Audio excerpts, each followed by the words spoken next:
he was on the run and he partnered with this particular army. And so when one of the commanders of the Philistine army saw that David and his men had been with them for 1 year, he became a little paranoid because he said, we can't allow David to be in the army because David is serving in the Philistine army, but David was an Israelite. And the Israelites and the Philistines were enemies with each other. And David killed Goliath, who was a Philistine. And so they had terrible history together. But David was still fighting in this army because Saul was trying to kill him. And so the commander of the Philistine army said, isn't this the man that the people were singing about when they said that Saul has killed his thousands and David killed his 10,000s? He said, no, we can't have him here. And so another commander went and told David that you can't be here. So in the morning, you got to leave and go on about your way. I trust you, but the commander, the chief commander, he does not trust you. So you must leave and go on about your way. So David got up and he got ready to go back home because he and his men had left all of the women and the children in Ziklag. And in chapter 30, verse 1, the Bible says that David and his men reached Ziklag on the third day. Now the Amalekites had raided the Negev in Ziklag. They had attacked Ziklag and burned it. Now David was on the battlefield, and when he came back, he saw that people had raided the land. And not only did they raid it, but they burned the land and had taken captive the women and everyone else in it, both the young and the old. They killed none of them, but carried them off as they went on their way. So the enemies came in to take the women and to take the children and burnt up the land. But they didn't kill anybody. They just took them and went on their way. And verse 3 says, when David and his men reached Ziklag, they found it destroyed by fire and their wives and sons and daughters taken captive. So David and his men wept aloud until they had no more strength left to weep.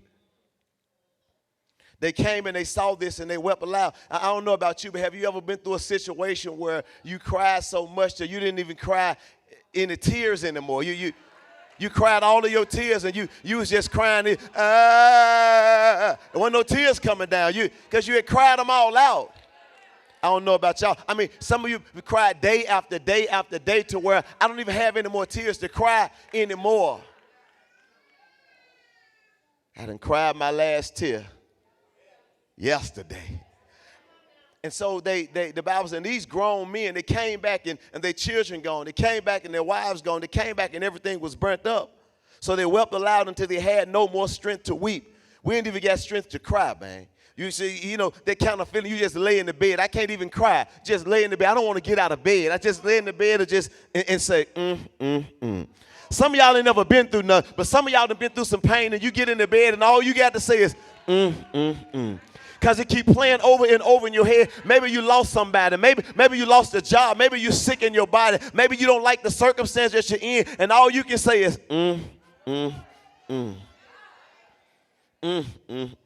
If I had enough money, I still couldn't do it. If I had enough resources, I still couldn't do it. It's nothing that I can do about this. So that's what David and his men were laying down, and I believe that they were saying,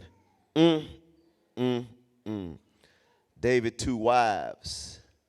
So David and his men, they wept aloud and had no strength. David's 2 wives had been captured. Ahinoam of Jezreel and Abigail, the widow of Nabal of Carmel. David was greatly distressed because the men, listen now, David was greatly distressed in verse 6 because the men were talking about stoning him. Wait a minute, we were just crying together. We were just fighting together. We were just kicking it together. We were just hanging out together. And I ain't even do nothing. Only thing I did was led the charge. And y'all were fighting with me. I didn't make y'all come and fight with me. You all chose to leave your families here like I chose to leave my family here. And we went to fight. We went to make a living, and we came back. And this is the circumstance that we're in now. You're talking about family and friends day. What a day for David. When he came back, his family was gone. And not only was his family gone, now his friends talking about killing him. So my family already not here with me. Now you talking about killing me. So the Bible said that they talked about stoning David. Each one was bitter in spirit because of his sons and daughters. David was as well. But they was bitter because of their sons in the door. But David, listen what David did. Some of y'all know about this. But David found strength in the Lord his God. See, when he didn't have nothing else to do, he didn't have no one else to turn to. He couldn't turn to his wife because his wife was gone. He couldn't turn to his kids because his kids were gone. He couldn't turn to his friends because his friends was talking about killing him. And so he said, man, what I can do, I can fire up a blunt. Y'all ain't gonna church me. But that ain't gonna help me. I can get some Hennessy, but that ain't gonna help me. I can go to the club or something, but that ain't gonna help me. I need some true strength. I need some true strength. And liquor ain't gonna do it. Pills ain't, Percocet ain't gonna do it. I need some true strength. Y'all don't want to have no church. The club not gonna do it. The woman not gonna do it. The man not gonna do it. I need some true strength. The Bible says that he found strength in the Lord. See, God is looking for us to get in a place to where we find strength in the Lord. To where, God, I can't count on nobody else. I can't depend on nobody else, God. I don't need anybody else or want anybody else, God. I need you, God. Only you can heal. Only you can deliver. Only you can fix this. Only you can bring me out. Only you can give me victory. Only you can help me to recover everything that I lost. Only you. The Bible says that he found strength in the Lord. One translation said that David encouraged himself in the Lord. He encouraged himself. So that's the first thing I want you to do when you're in a situation. You got to, number one, encourage yourself in the Lord. You got to encourage yourself. You got to speak to yourself. You got to talk to yourself.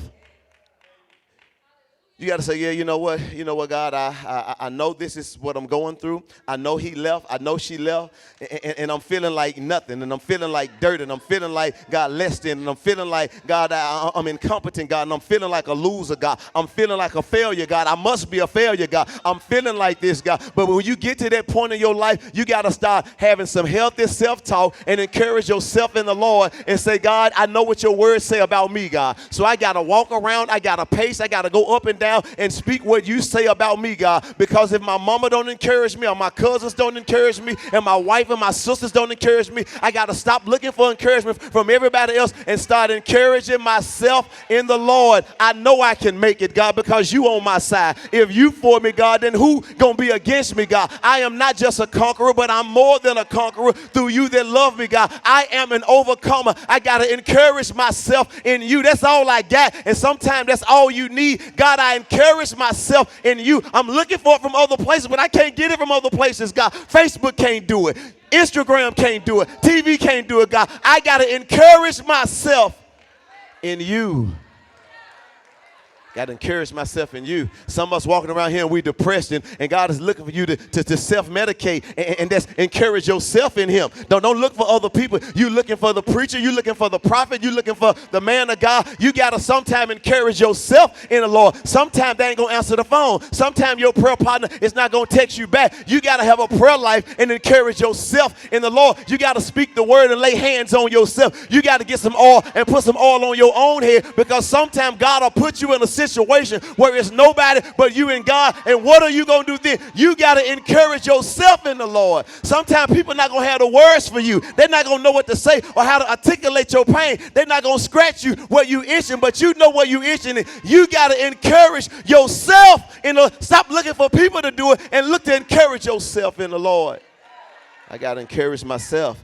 I got to think on his goodness. I got to remind myself about the goodness of God. I got to think on what he did before time. I got to think on how he brought me out in another situation. I got to think on what he did for Moses. I got to think on what he did for Chris, for what he did for Tyrone. And I got to say, God, if you did it for them, God, then I know, God, that you can do it for me, God. So, God, I got favor and faith and confidence, God, that you can bring me out of what I'm going through. You did it before, God. And if you did it before, God, you will do it again, God. So now, God, my mourning will turn into rejoicing. My mourning, my weeping will turn into praise, God. I can dance now because I've encouraged myself in the Lord. That's what Paul and Silas did when they was in prison. How can you go to prison and still have joy in prison? They encouraged themselves in the Lord. You got to be sad. Y'all don't want to have no church. Sometimes you can be sad, and when you start singing about the goodness of God and speaking about the goodness of God, your sadness will turn into rejoicing. You went in one way, but you came out another way. You went in down, but you came out lifting up your hands hands. God, I bless your name. Ain't nobody God but God. Can't nobody do that but God to turn your situation around. And before he turn your situation around, he'll turn your praise around. He'll turn your perspective around. Oh, hallelujah. Come on and give God some praise. Look at the psalmist. The psalmist said in Psalm 42, 5 and 6, he says, why my soul are you downcast? Y'all ain't gonna do it though. Y'all ain't gonna, why? Oh my soul. See, sometimes you gotta talk to your soul. Y'all, oh my God. Some of y'all too quiet and you stay depressed because you don't talk to yourself. I don't care if you driving, let folks think you crazy, let folks think you done lost your mind. Who's she talking to? Baby, just keep on driving. Just don't worry about me. I got a God that I got to connect with. I got somebody I got to speak to. Say what you want to. Say I done lost my, I'm talking to God. I ain't talking to myself. And sometimes I may be talking to myself. You got to speak to yourself sometime and say, soul, why are you downcast? Dawn, why are you feeling like this? Why are you letting this get you down? Do you not know who you serve? Do you not know who healed your body? Do you not know when you thought that you had cancer, God rebuked it? Do you not know when when everything was against you, how he turned that around? And if I can deliver you and heal you and stop cancer, don't you know that I can do the thing that you asking me to do right now? Why am I so downcast? Psalmist said, why my soul are you downcast? Why so disturbed within me? Put your hope in God. He talking to himself. For I will yet praise him, my Savior and my God. My soul is downcast within me. Therefore, I will remember you from the land of the Jordan, the heights of Hermon, from Mount Mizar. I will remember you. Get up, man. Get up out the bed, man of God. Get up out the bed, woman of God. Look at what David wrote. And David wrote this a couple of years prior to this incident. 2 years earlier when God had delivered him from the Philistines, king of Abimelech. He said in Psalms chapter 34, Psalm number 34, he said, I will bless the Lord at all times, y'all. No, this is the King James version. He said, I will bless the Lord at all times. I'm going through, but I'm going to bless the Lord, Jamaica, at all times. I'm not just going to bless him when my marriage is on point. I'm going to bless him when there's turmoil in my marriage. Y'all don't want to have no church. I'm not just going to bless him when everything is all good with the kids. I'm going to bless him when the kids are losing their mind. I'm not just going to bless him when I got the job. I'm going to bless him even if they let me go. I will bless the Lord not at sometimes, not a few times, not on a few. I will bless the Lord at all times. Y'all don't want to have. See, some of us are looking for a quick fix and we just looking for God to do it. But God say, these are some steps that you should take. Here's a blueprint of what you should do. David began to encourage himself in the Lord. I will bless the Lord at all times. His praise shall continually be in my mouth. My soul shall make her boast in the Lord. The humble shall hear thereof and be glad. Oh, listen what he said. He said, oh, magnify the Lord with me. Y'all not going to church with me right there. Magnify means to enlarge or make bigger in perspective. When you magnify a small object with a magnifying glass or a microscope or a telescope, the object don't change. What happened is that the reality stays the same, but your perspective changed. It didn't get bigger, but it got bigger through the magnifying glass. So when you magnify the Lord, you begin to look at how big God is. How you looked at God didn't change. See, God never changed. It's just how you looked at him changed. You was magnifying your problems. You was making your problems big. You was magnifying the devil. You was saying the devil is after me. He's trying to kill me. But you got to stop magnifying your problems and stop magnifying the devil and making them big and start magnifying the Lord. God, you are a big God. God, you are an awesome God. God, you are a holy God. God, if you parted the Red Sea, this little stuff that I'm going through, God, you can do that for me. I magnify the Lord. Y'all don't want to have no church. He said, magnify the Lord with me. In other words, he said, Tisa, I don't need a pity party. In other words, I don't need you to say, oh, poor thing. I need you to magnify the Lord with me. I need you to say, oh my God, God brought me out of this terrible time in my life when I thought that I was going to lose my mind. I thought that I was going to blow my brains out. I thought that I couldn't get over this, but look at me now. Magnify the Lord. That's a big God. Can't nobody do that but God. I thought I was going to be locked up, but God blocked it. I thought I was, God blocked it. Magnify the Lord with me. I need some folks around me that's going to magnify the Lord with me. I don't need folks that's going to have pity parties and magnify their problems and magnify the enemy. Magnify the Lord with me. We serve a big God. We serve an awesome God. God never changed. He stayed big. My perspective changed about how I was looking at God, about how I was looking at my situation. David could have magnified his problems. All of this happening. They trying to kill me. My family gone. And my friends trying to kill me. Magnifying the problems. You ever tried to encourage somebody and you just could not encourage them? You tried to build them up and try to magnify the Lord, but they just refused to magnify the Lord because they were so stuck in magnifying their problems. See, some folks, you just got to let me move on, sister. If you ain't trying to get this, if you ain't trying to magnify, there's a block. You won't even allow yourself to be encouraged because you want a pity party. But I do not come to pity parties. If you ain't open to magnifying God, if you ain't open to be lifted up and built up and edifying God, then counsel me out. I cannot come to the pity party. David said, magnify the Lord with me. And let us exalt his name together. Let's exalt his name together. In the midst of my turmoil, let me magnify him. Let me enlarge my perspective. I sought the Lord, and he heard me, and he delivered me from all my fears. I sought the Lord, and he heard me, and he delivered me from all of my fears. I was scared of dying, but I ain't scared of dying no more. I was scared of sickness, but I ain't scared. I was scared that they was going to leave me, but I ain't scared no more. I magnified the Lord. I sought him. He heard me. He delivered me from all of my fears. I have no fear. Whatever, what's up? So that's number one. Encourage yourself in the Lord. You better learn to pat yourself on the back and say, I am doing a great work. You better learn to say, look, it ain't all bad. I know I messed up, but it ain't all bad. I'm all right. I know I done made a mistake, but I'm not a loser. I know I didn't do the right thing every time, but I'm still here. I didn't do the wrong thing every time either. I encourage myself in the Lord. I am okay. I am enough because he made me enough. Doing a great work. Sometimes you got to encourage yourself when nobody else encourages you. Come on, sit down. So that's number one. He encouraged himself in the Lord. Verse 7, then David said to Abiathar the priest, the son of the Ahimelech, bring me the ephod. Bring me the ephod. Abiathar brought it to him.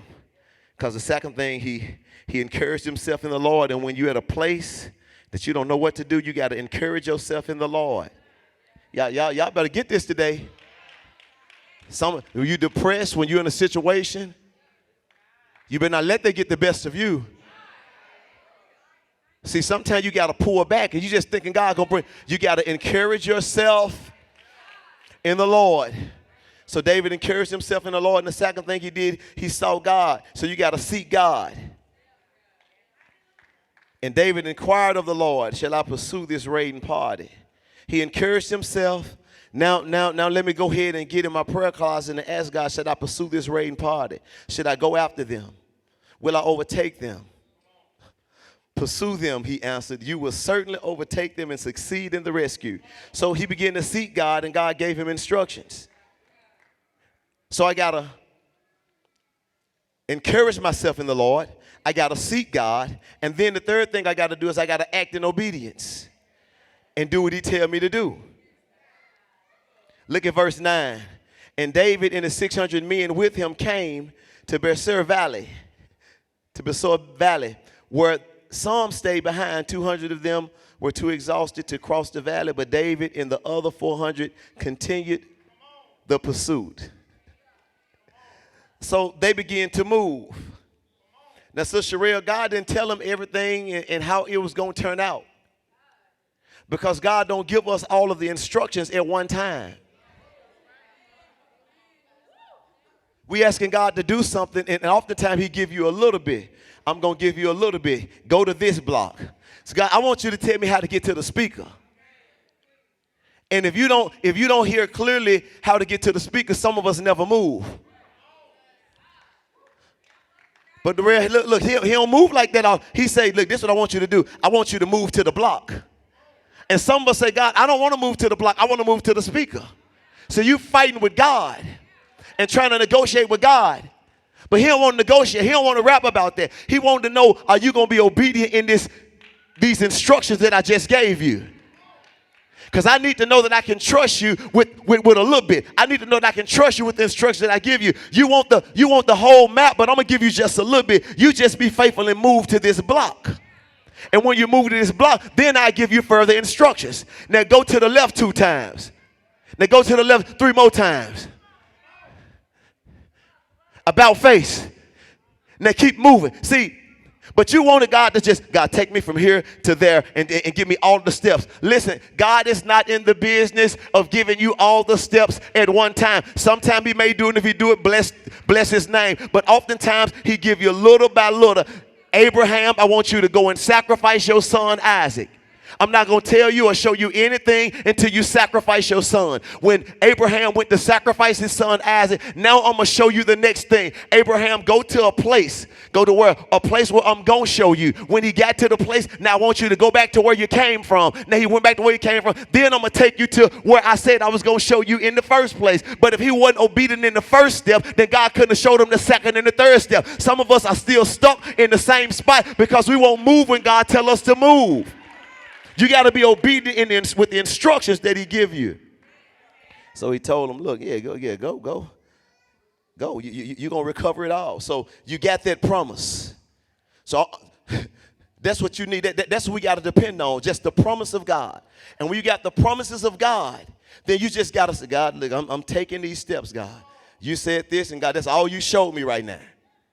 That's all I know right now. And sometimes you want to sound so spiritual, and when somebody asks you, so what's the next move and what God going to do? I don't know right now. I'm seeking God, but he hadn't showed me right now. So don't feel like you got to be so spiritual. You got to have an answer of the next move. People ask me all the time, so what's the next? I don't know some of the next moves. I'm just obedient in the move that he showed us what to do in. God, you can trust me with the instruction that you gave me, because sometimes he give you limited instructions. Trust him with the limited instructions that he give you. So they begin to move, and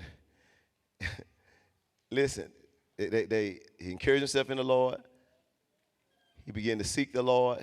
He began to act on the obedience that God had given him. Look at verse 11. They found an Egyptian in the field and brought him to David. They moving now, and they found this Egyptian.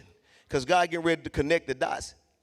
They gave him water to drink and food to eat, part of the cake of pressed figs, and 2 cakes of raisins. He ate and was revived. And he had not eaten any food or drunk any water for 3 days and 3 nights. So David was an answer to this man's prayer, because he hadn't had anything to eat, and then he'd be the king. David asked him, who do you belong to? Where do you come from? He said, I'm an Egyptian, the slave of an Amalekite. Oh, okay. David still not knowing what's going on. He don't know who got his folks, but he just met this man. Look how strategic and how providential God is. My master abandoned me when I became ill 3 days ago. We raided the Negev of the Kerethites, some territory belonging to Judah, at the Negev of Caleb. And we burned Ziklag. Wait a minute. David like, hold up. David like, oh, real talk for real? I'm finna pull up then. Man, y'all did what? David said to him, could you lead me down to the raiding party so I can pull up? Everybody under 30, never mind. He answered, swear to me before God that you would not kill me or hand me over to my master, and I would take you down to them. He led David, and there they were scattered over the countryside, eating, drinking, and reviling because of the great amount of plunder they had taken from the land of the Philistine and from Judah. Come on, saints. The man needed David, and David needed the man. God told David to pursue, and then God showed David an Egyptian. And the Egyptian had been forsaken by his master, and he was hungry for 3 days. And God began to connect the dots. So the Egyptian got something to eat, but David got information on where his folks were. David had no clue of who took his people. But now the Egyptian told him what was going on. So David, oh man, I got an entry road to where they are. And David went to them, and they was having a party and kicking it and playing cards and shooting dice. 5 I shoot. So look at verse 17. David fought them from dusk until the evening. Yeah. Number 4 is fight. So I got to encourage myself in the Lord. I got to seek God. When he give me instructions, I act in obedience. And some things not just going to be given to you, but you got to fight for it. Thank you. Thank you, wife, and my guy right here. Thank you. Some stuff not going to be freely given to you, and you got to fight for it. Some of us think that because it's a fight, it's not God. I told you before that he told the Israelites that, listen, I'm going to give you this land. But the same land that I'm going to give to you, you got to possess it. I'm going to give it to you, but you got to fight for it. I'm going to see what you're made out of. I'm going to give you the marriage, and some of y'all that's married understand it. I'm going to give you the marriage, but you got to fight for your marriage. I'm going to give you the kids, but it's not going to be without a fight. I'm going to give you the job, but sometimes it's going to be with a fight. And you feel like because you fight, you got to quit. Because you argue, you got to give up. Because you fight, you got to divorce. The devil is a lie. It's going to be a fight. Just because it's a fight don't mean that it's not a blessing. Blessings sometimes come with a fight. You're on a team and I don't like them because somebody said something to you. It's not going to be peaches and cream. It comes with a fight. I'm going to leave that church because somebody offended me. It comes with a fight. Well, you're going to leave everywhere you go because everything that's worth having comes with a fight. You know what they say about me. You know what they communicate about me. You know what they said about Jesus. It comes with a fight. You left because they don't like you. You quit your job because they talking about, they making up lies on you. So what? Jesus, if they talked about me, they're going to talk about you. If they persecuted me, they're going to persecute you. So he said, get ready for the fight. So David went down. David fought them from dusk until the evening of the next day. He fought them folks all night long. He said, look, man, it ain't going to be easy. God, he could have went down there and said, God, you told me that we was going to recover everything, and now these folks fight back. See, when the enemy fight back. Just because you didn't get saved don't mean that you're not going to go through anything. The devil fight back. Sometimes y'all come to the altar and get saved. As soon as you go home, all hell break loose when you go home. And you start looking funny and crazy and say, why this have to happen to me, God? You done just made a decision that you're going to come out of the kingdom of darkness and enter into the kingdom of light. And you got to understand the devil does not like that. And he ain't going to let you go without a fight. You got to keep on fighting. Now you know how to fight. Now you got some weapons that you can fight with, because the weapon of our warfare, they're not carnal, but mighty through God, through the pulling down the stronghold. So now I don't fight like I used to fight. I don't fight with my fists anymore. I fight in the spirit. I fight with my faith. I fight how God is called. He's called me to fight. He fought them from evening to the next day, and none of them got away, except 400 young men who rode off on camels and fled. Listen, he said, none of them got away. So he fought.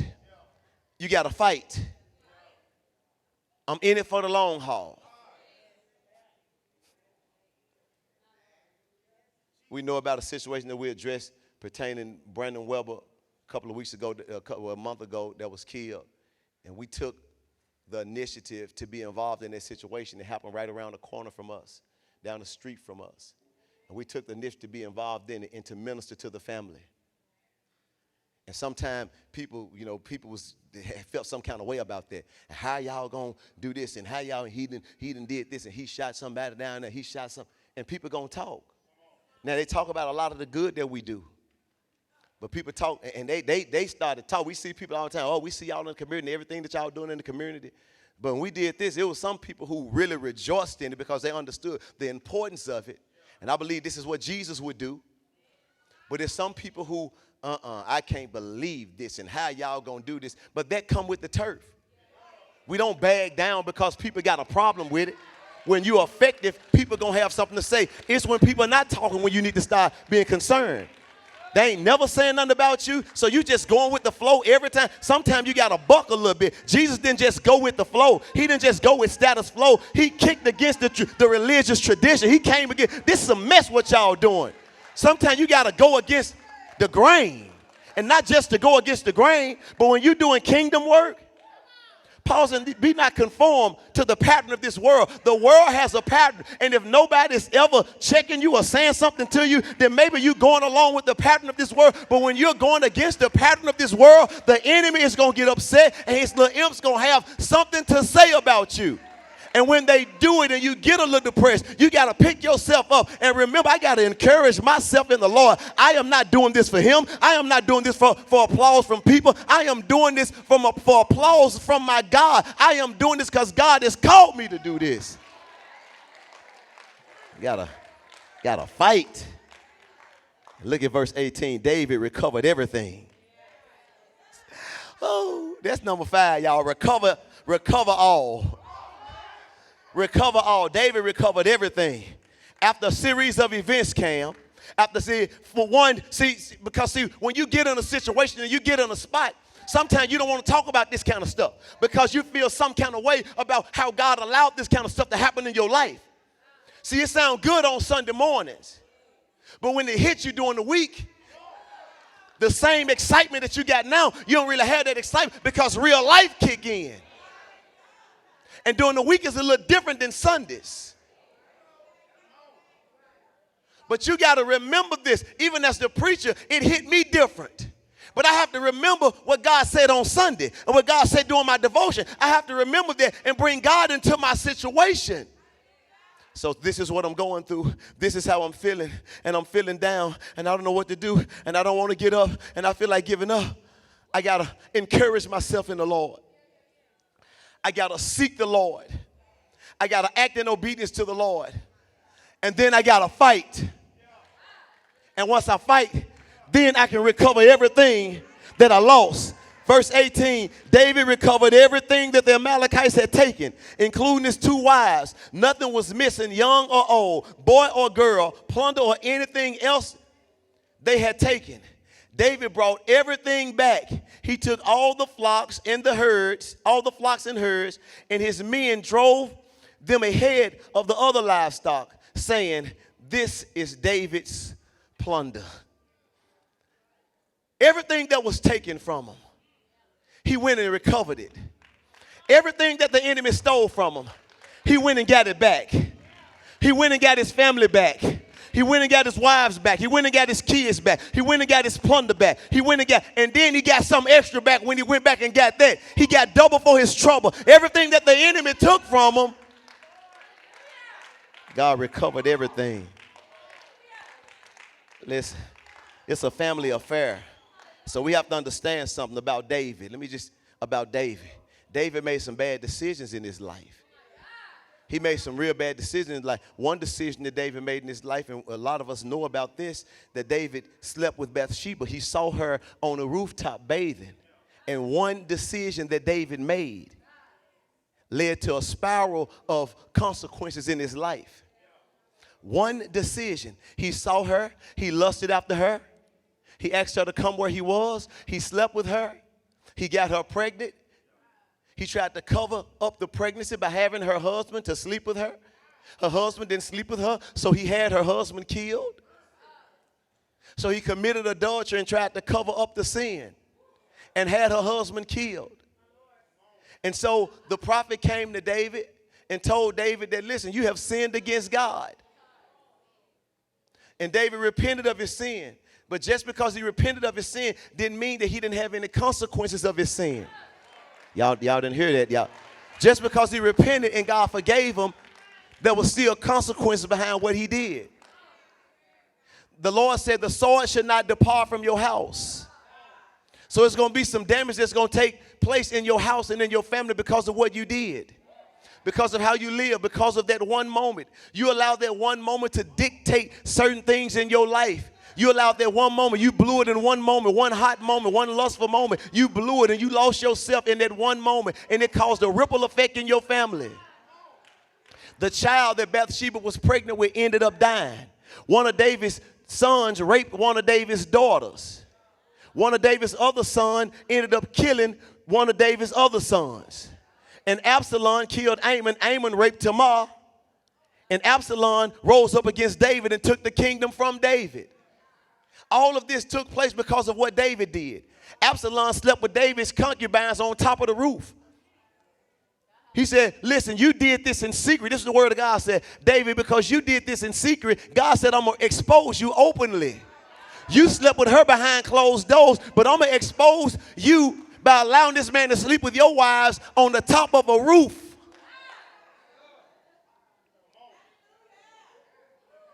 All because this man lusted after this woman. See, he didn't know on this side what was going to take place on that side. He didn't know that this decision on this side was going to lead to all of the consequences on this side. Had he seen what it was going to lead to, he never would have made that decision. But the wages of sin is death. So you got to understand something, that your decisions in those moments could spiral into a lifetime worth of consequences. David repented, and he said, against you and against you only have I sinned against you. Psalms 51 is what he wrote during that time.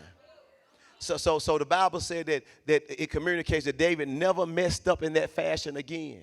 So he never went down that path again. And that didn't mean that he never sinned again because he sinned again. He sinned because he's a man and he sinned. And many of us don't talk about this, but when David sinned by counting the men, he took a census, and he wasn't supposed to take a census.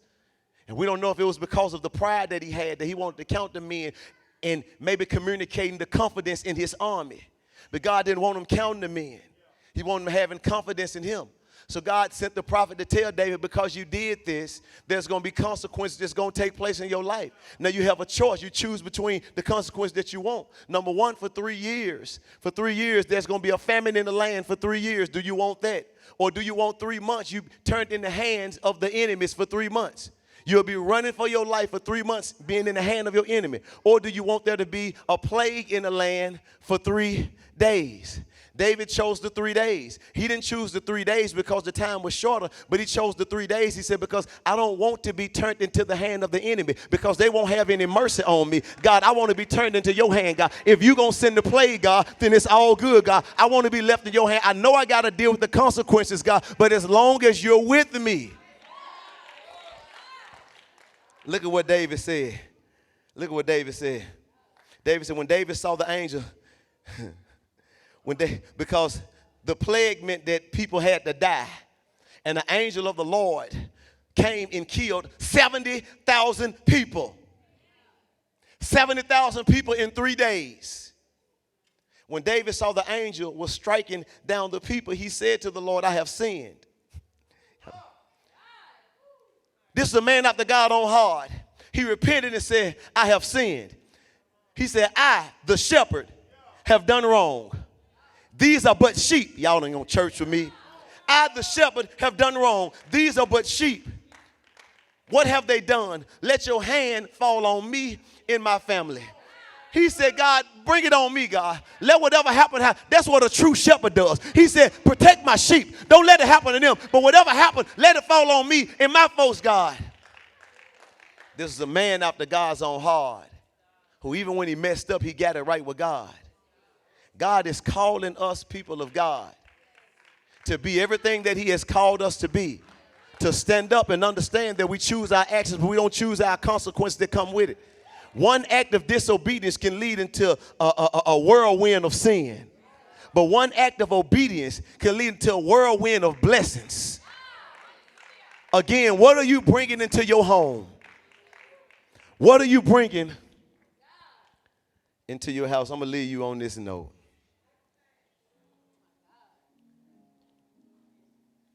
Number one, encourage yourself in the Lord. Number two, I got to seek God. I got to act in obedience.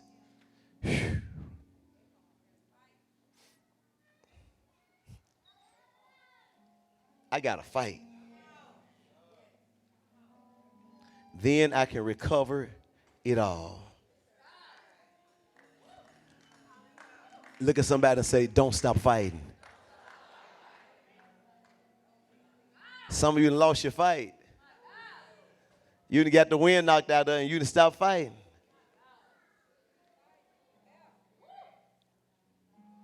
On Friday, I had the privilege of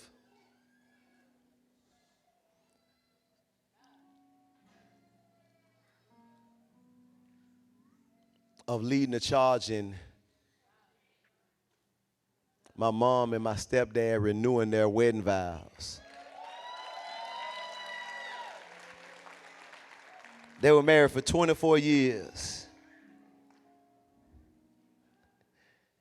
They was married for 24 years, and they've been married for 24 years, and so just as they renewed their vows on Friday evening, and just how he repented and they reconciled, and she forgave and they reconciled, I just look at his life. He was in prison, I think, a total of 26 years of his life. If I believe 2 murder charges. A murder charge, got out another murder charge. Then he got out and he was sober for a couple of years, and then he got addicted to crack cocaine. So for a large part of his life, he had been bound physically and mentally in the jail cell and bound in his sin. So they separated, and he was just in the street and homeless and living in homes and looking for drugs, and nobody trusted him. Sisters didn't trust him. Daughter didn't trust him. He would lie and say he was straight, and he just went all the way down.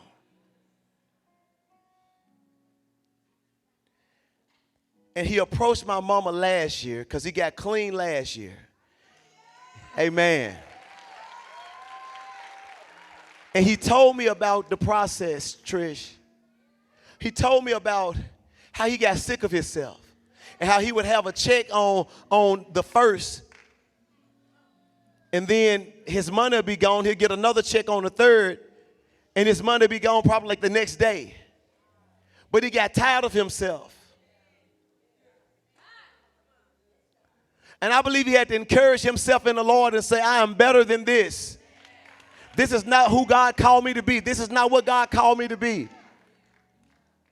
I am not a junkie. I am not coned. I am better than this. Hands have been laid on me. Prophets have prophesied to me. People have spoken into my life. I am better than this. God didn't bring me out of jail all of those years to live like this and to break in folks' houses and to steal, to get crack cocaine, to smoke it and be addicted and have nobody care about me or nobody trust me. He didn't lead me to do that.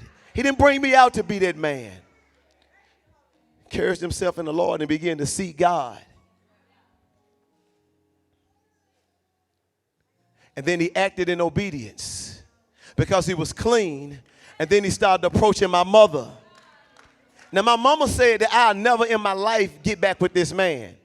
Now, she said I'll never marry again, but I just go to glory being separated. It will never happen again. If it happens, it's got to be a move of God because I don't even like him. He cool, but I don't even like him. I'm not angry. I'm not bitter. I just don't like him. He don't even look good to me no more. That's what my mom was saying.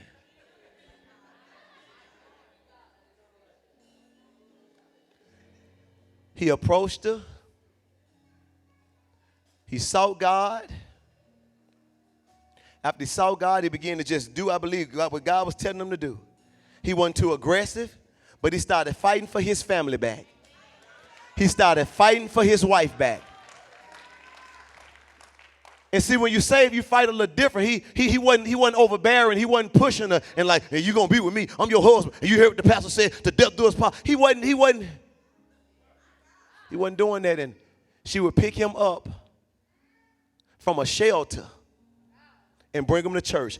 She'll pick him up and take him to get something to eat. He was saving his money, fighting for his family. He would want to come over to the house, and she was like, no, you can't come over to the house now.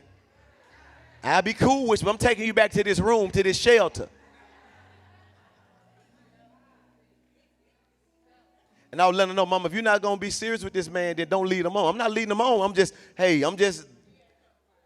He ain't coming to the house. Now, we can kick it, but he ain't coming over here, though. Because I don't want him to get no ideas like I'm going to let him move back in. Because it is over. He's saving his money.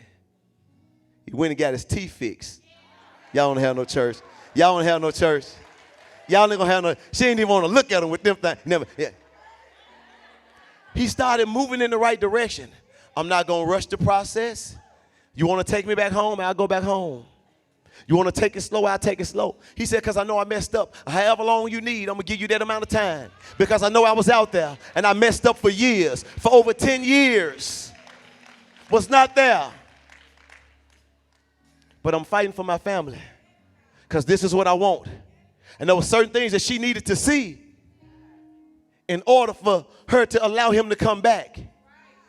Are you going to be kingdom? Are you going to be remorseful? Are you going to communicate with me? Are you going to have any money? Are you going to add value to me? Are you going to pursue me? Because the first go around, she pursued him. And a man who findeth the wife findeth the good thing. So I'm not going to pursue you this time. When I pursued you the first time, I wasn't kingdom. Now I'm king. Are you going to pursue me? He pursued her how she was supposed to be pursued.